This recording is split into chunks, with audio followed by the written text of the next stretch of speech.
El secreto de Sócrates. Cuando hable con alguien, no empiece discutiendo las cosas en que hay divergencia entre los dos. Empiece destacando y siga destacando las cosas en que están de acuerdo.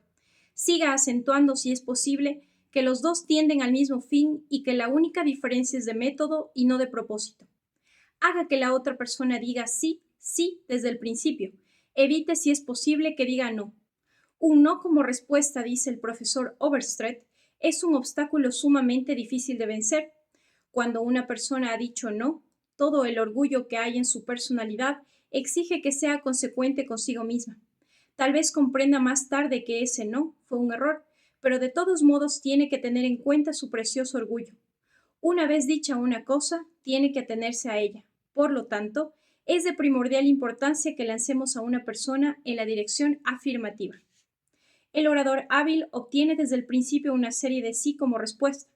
Con ello ha puesto en movimiento en la dirección afirmativa los procesos psicológicos de quienes lo escuchan. Es como el movimiento de una bola de billar.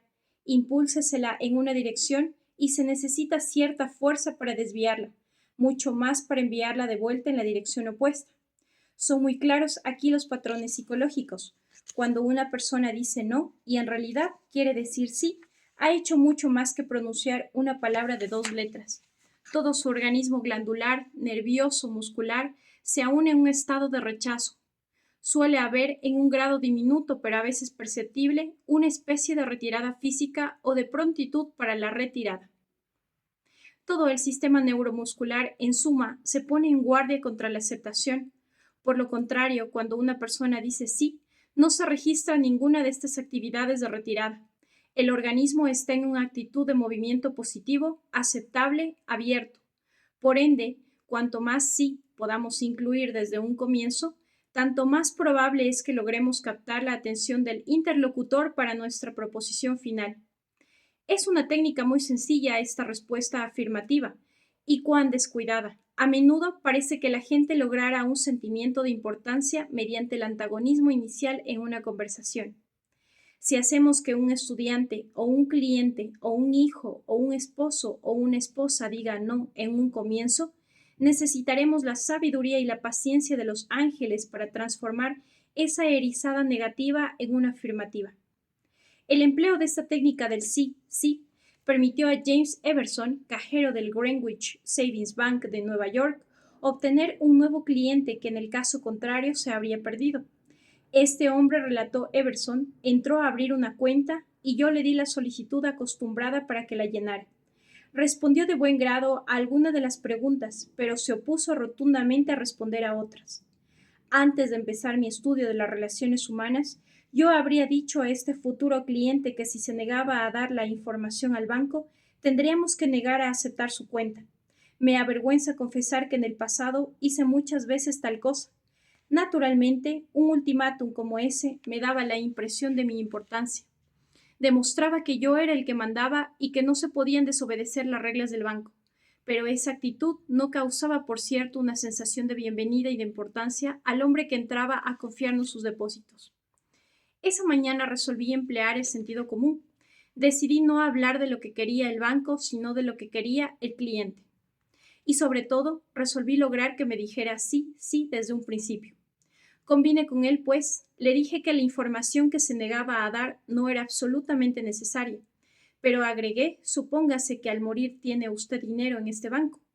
¿No le gustaría que lo transfiriéramos a su pariente más cercano, que tiene derecho a ese dinero según la ley? Sí, es claro. ¿No le parece, pues, que sería una buena idea darnos el nombre de su pariente más cercano para que, en el caso de morir usted, podamos cumplir sus deseos sin errores ni retrasos? Sí, dijo otra vez el hombre. Se suavizó y cambió la actitud del cliente cuando comprendió que no pedíamos la información para beneficio del banco, sino para el suyo. Antes de retirarse, este joven no solamente me dio una información completa, sino que por indicación mía abrió una cuenta auxiliar por la cual designaba a su madre como beneficiaria de sus depósitos en caso de muerte y respondió con presteza a todas las preguntas relativas a su madre. Comprobé que al hacerle decir sí, sí desde un comienzo, le había hecho olvidar la cuestión principal y responder complacido todas las cosas que yo quería. Había en mi territorio un hombre a quien nuestra compañía deseaba vender motores. Nos contaba otra vez el señor Joseph Allison, vendedor de Westinghouse. Mi predecesor lo había visitado durante 10 años sin conseguir nada. Cuando yo me hice cargo del territorio, seguí insistiendo durante 3 años sin lograr nada.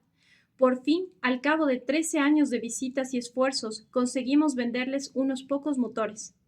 Yo tenía la seguridad de que si esos motores daban buen resultado, nos compraría varios centenares.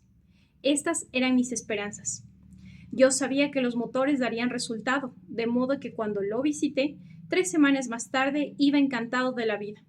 Pero no me duró mucho el entusiasmo, porque el jefe de mecánicos de la fábrica me recibió con este sorprendente anuncio. Allison, no puedo comprarle más motores. ¿Por qué? Inquirí atónito.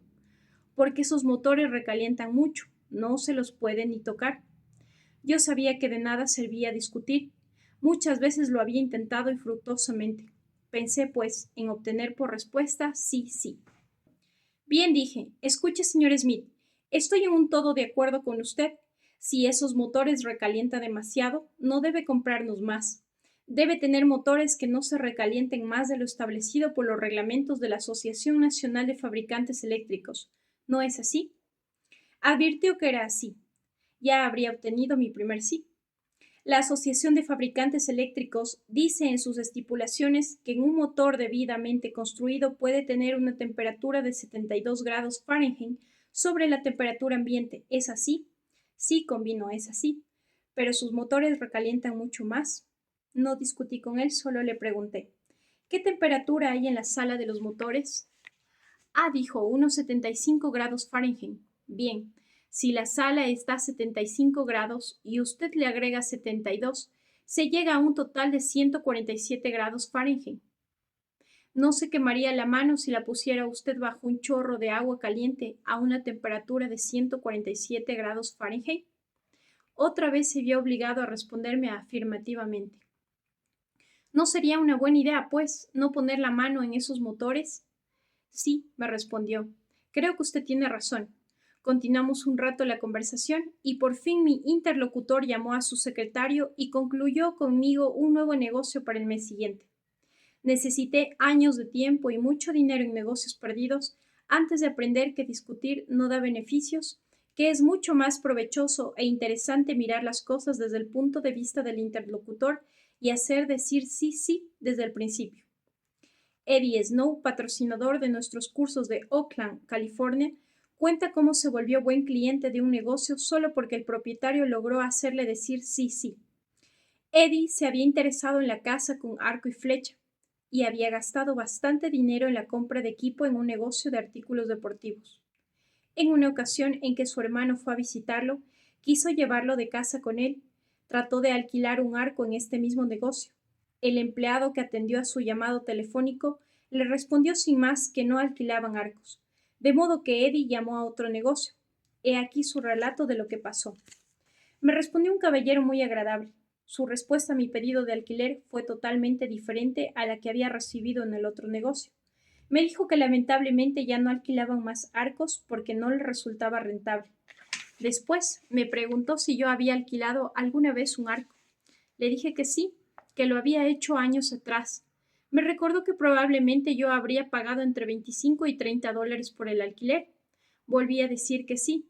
Entonces me preguntó si yo era de la clase de personas a las que les agrada ahorrar dinero. Naturalmente respondí que sí. Me explicó que tenían equipos de arcos con todos los extras en venta por 34,95 dólares. Yo podía comprarme un equipo por solo 4,95 más que lo que me costaría alquilarlo. Me explicó que ese era el motivo por el que había dejado de alquilar. ¿No me parecía razonable? Mi respuesta, que volvió a ser afirmativa, llevó a mi adquisición de un equipo, y cuando fui al local a retirarlo le compré varios elementos más y desde entonces he seguido siendo cliente suyo. Sócrates, el tábano de Atenas, fue uno de los más grandes filósofos que haya habido. Hizo algo que solo un puñado de hombres han podido lograr en toda la historia. Cambió radicalmente todo el curso del pensamiento humano y ahora, 24 siglos después de su muerte, se lo honra como a uno de los hombres más hábiles para persuadir a los demás. ¿Sus métodos? ¿Decía a los demás que se equivocaban? No. Era demasiado sagaz para eso. Toda su técnica, llamada ahora método socrático, se basaba en obtener una respuesta de sí, sí. Hacía preguntas con las cuales tenía que convenir su interlocutor. Seguía ganando una afirmación tras otra hasta que tenía una cantidad de síes a su favor. Seguía preguntando hasta que por fin, casi sin darse cuenta, su adversario se veía llegando a una conclusión que pocos minutos antes habría rechazado enérgicamente. La próxima vez que deseemos decir a alguien que se equivoca, recordemos al viejo Sócrates y hagamos una pregunta amable, una pregunta que produzca la respuesta sí, sí. Los chinos tienen un proverbio lleno de la vieja sabiduría oriental: quien pisa con suavidad llega lejos. Estos chinos tan cultos han pasado 5.000 años estudiando la naturaleza humana y han empleado en ello mucha perspicacia. Quien pisa con suavidad va lejos. Regla 5. Consiga que la otra persona diga sí, sí inmediatamente.